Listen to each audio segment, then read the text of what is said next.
part, it will only affect this part. That's convenient for us. That's why we've done this. In order to do this, in order to pull this off, we need to know the object's initial velocity at this angle and the launch angle. Once we know those things, we can use trigonometry, we can use SOHCAHTOA to find out what the horizontal and vertical components of the velocity are. If you're not familiar with SOHCAHTOA, I'll try and catch you up, but also don't stress, because you don't need to use the whole thing. You can just use these formulae if you like. I wrote them in here for you. So in order to find the up and down motion, you take that velocity and multiply it by sine theta. In order to find the horizontal motion, you take that velocity and multiply it by cosine theta. Now, if you don't know what those are, please, just for now, treat them as buttons on your calculator. You press the button on your calculator and a number pops out. That's all you need to know for now. Right? We'll get better at it eventually. I want you to read these slides as instructions. In the previous slide, I had this thing about how to go about solving a projectile motion problem.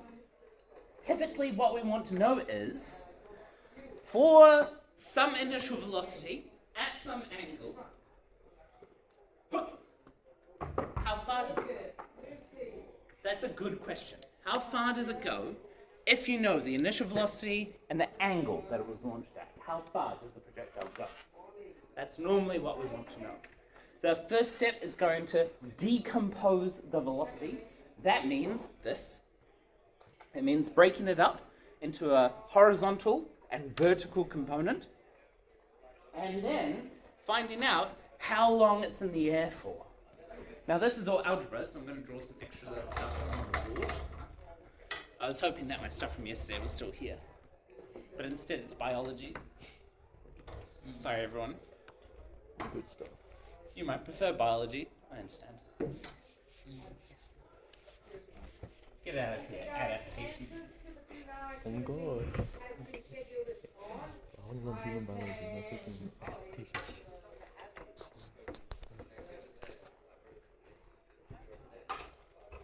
Yep.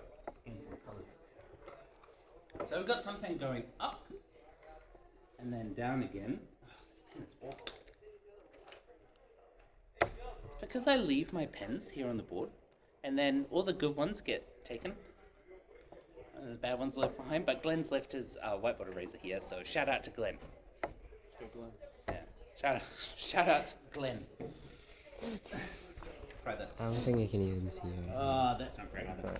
Okay, let's say we've got some projectile like this. It has some initial velocity at an angle.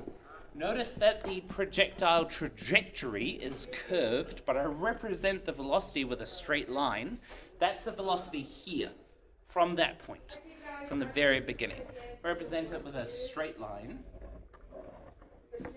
The velocity, once you get to over here, is going to be pointing in that direction. The velocity, once you get to here, is going to be pointing in that direction. The velocity over here is going to be pointing in that direction, etc. Right, so we draw a point on the trajectory, draw a line from there. So right at the beginning, it looks like this. And we want to know how long this is in the air for. So someone give me some numbers. Let's say I have a projectile. How fast? How fast do you reckon, in meters per second, you could throw a ball? 5? 80. What? Ain't no way, bro. Oh, bro, you're You want to stick with 5? Ain't no way. I need to see some proof for 80. 5 meters per second. And what angle should we throw this thing at? Just give me a number between 1 and 90. 9? 90. 90. Please give me a number that isn't 90, because that's just throwing it straight up. 45, just a 45. 45? 32. I'm happy with 45. We don't know how long this thing is in the air for. What we're going to do, first of all, break up this initial velocity using trigonometry into horizontal and vertical components. Someone, actually, as many people as possible, get out calculators. So if you've got a calculator, get it out now. I didn't bring one. Sorry? I didn't bring one. Oh, make sure to get in the habit of bringing a calculator. Just, okay, quick note about calculators. please get a calculator and use it, because I've had issues with students, particularly in year 12, who think using their phones or Google is fine, and then they get to the end of the year and they've got an exam and they've never used their calculator before. This is a problem. Make sure you get familiar with the buttons on your calculator. You need to know where stuff is. I cannot tell you how to use your calculator when we're in the middle of an exam. So I really recommend you get good at your calculators now. All right. If I want to know the horizontal component of this velocity, I'm going to write 5 cosine 45. Someone put 5 cosine 45 into the calculator and tell me what it is. 3.5. Wait, how many decimal points? 3. Significant figures. 3. 3.54. 3.54. That feels about right. And then this one's going to be 5 sine 45, which I suspect will end up being the same thing. 3.54. The reason why it's the same thing is because 45 degrees is a particular type of triangle where the lengths of the sides are exactly the same. But if it's a different angle, then they won't be the same, so be careful. So it is moving at 5 meters per second this way, but its up and down velocity is only part of that. It's only 3.54 meters per second, right? It's only that little bit. In order to find out, we have to do some trigonometry. And now we can do a little bit of kinematics. So the first thing I'm going to do, just like in the kinematics assignment, is I'm going to write down what I know. Thinking vertically, I can't write in that direction, there we go. Thinking vertically, the initial velocity is this, 3.54 meters per second. And here's something you need to know, right? So you need to come prepared to know this already, that the acceleration vertically, up and down, is 9.8. That's the acceleration due to gravity. So that's something you won't be told, you'll just need to know that, right? You'll be told what the acceleration due to gravity is, but you won't be told to use it. So you'll be given the number, but you won't be prompted to know that that's the acceleration. You have to come prepared to know that. And we're going to use a trick. And the trick is that right at the top here, right at the top of the trajectory, there's something about the vertical velocity then. Can anyone guess what the vertical velocity... Yeah, that's the answer. The answer is that the vertical velocity right at the top here is 0. So I'm going to use that as my VF. And we're going to use that to find the time to get halfway. VF equals Remember, I'm wanting to AT find the time. plus VI. So I've written down my information. Then you scour your formula sheet, which I printed off copies of last time. I'm happy to print off more copies at any point, and also it's on the Google Classroom. And you look for these. Where's a formula that's got all of these in them? You do that scouring, and you'll find VF equals VI plus AT. VF equals VI plus AT, the very first formula on the very first question of your very first assignment, actually. It's the very first one you would have used, which is good. So here we go, we'll use it again. You can substitute in.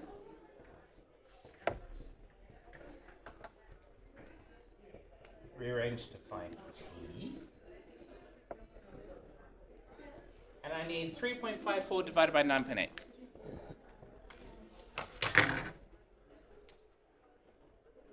Why was no one? Oh, correct. Would it be negative after? No? Oh, wait, no, because we moved the other. My bad. 0.36122.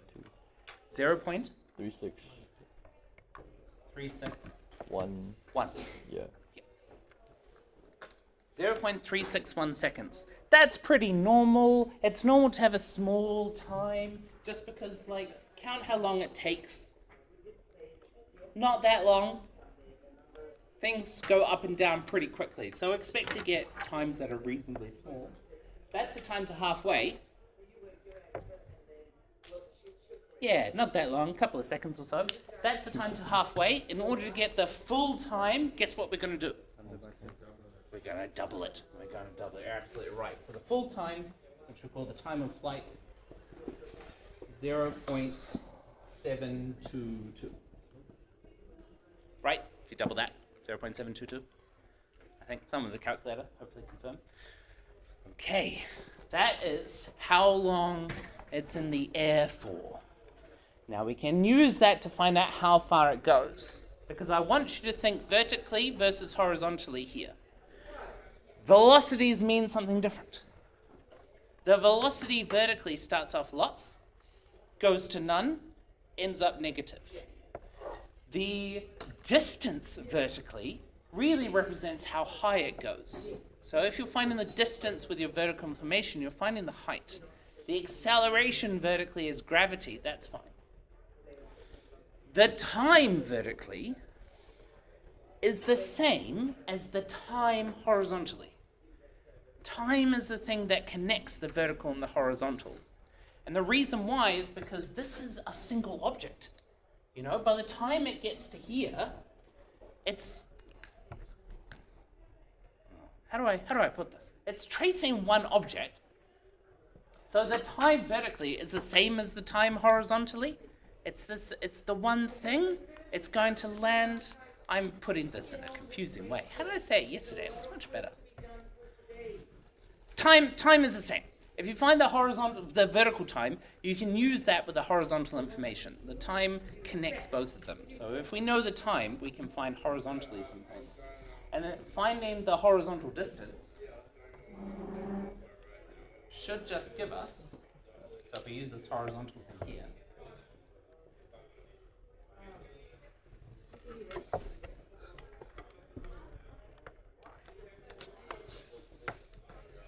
will give us how far it goes. So there I've just used v equals d over t, where d is the range, that's how far it goes. V is the horizontal velocity, and then rearrange to find, we know t, because it's time of flight 0.722, and rearrange to find d, the range. And I've got details for that here. So there's instructions on how to find the range for an object there.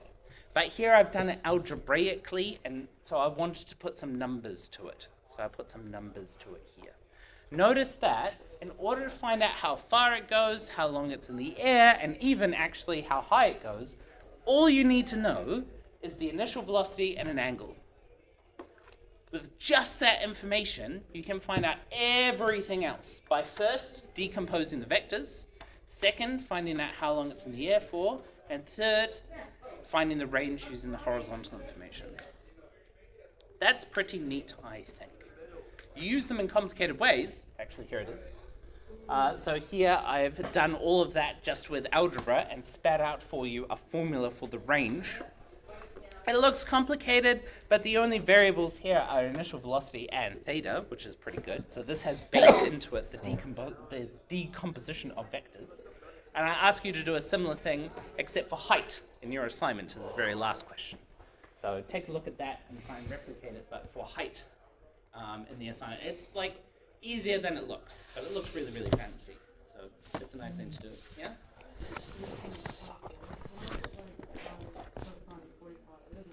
Oh, what does it give you?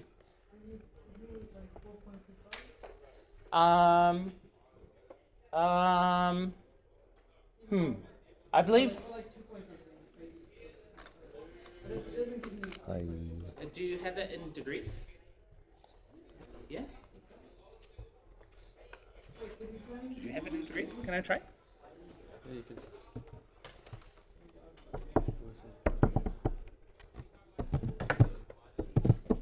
That should be fine. I don't know, hang on, let me try. You get 4.25? Yeah, it's in radians. So don't use radians. So with trigonometry, like this, you have to tell the calculator what is this thing that you're putting into the function, because you've got some different options. You can put in degrees, which is what we're using, radians, which is a fancy, extra different way of thinking about angle, which we're not going to look at now, but is going to be very relevant next year, and gradients, which is extra dumb. So always make sure your calculator's in degrees. In fact, in the exam, before you go in, I will reset your calculators and then make sure they are in degrees. So just double check. If you're using a computer, I don't know how to check that it's in degrees. If you're using a calculator, I will show you how to check it's in degrees. If you got one of these ones, which I quite like, if you got one of those, that's quite good. It'll have a little D at the top if you're in degrees. And in your mock exams, when I write the answers, I actually do the calculations with my calculator in radians as well, and then just to like get the answer if you had accidentally used radians, and then I mark it correct if you accidentally used radians. So I'm sorry about the whole degrees versus radians thing. Maybe that's confusing. Use degrees, don't use radians. While you're trying questions, if you're confused about that, just let me know. Now there are two thorny issues, and that is what if it's not symmetric? So that is if you throw something off a cliff, or if you throw something up on a ledge, and you can't just double the time of flight from halfway, what do you do then? It's a good question. It's easy enough, follow these instructions. I'm not going to go over it too much. Just when you're trying a question like that, come back to this as part of your instructions. Another thorny issue is, what if you're trying to decide whether or not something's going to hit a target? That's a reasonably common excellence question. I think I put one in your assignment as well, in an exam, and it's a little bit more tricky. So there, you're going to first find out normally you're told how far away a target is and how high the target is relative to the launching thing. So this is something like, will an arrow hit a target? Will a basketball get in a hoop? Those are the types of questions that I've seen. So there you'll find out how long it takes to get to the target, and then you use the vertical information to find out how high it is at that time, and then you compare that height to the height of the target. If they're the same, then it hits, and if they're different, then it misses. So I've got here step 1, step 2, step 3. Take a look at that when you're trying the questions. So, what I'd like you to do to explore this a little bit further is a quick activity. It shouldn't take too long, because I want you to try out your assignments and ask questions about it as well. And what I'd like you to do is make a paper plane, because a paper plane shouldn't be a projectile. Right? It's not a projectile, a paper plane, it sits on the air. And then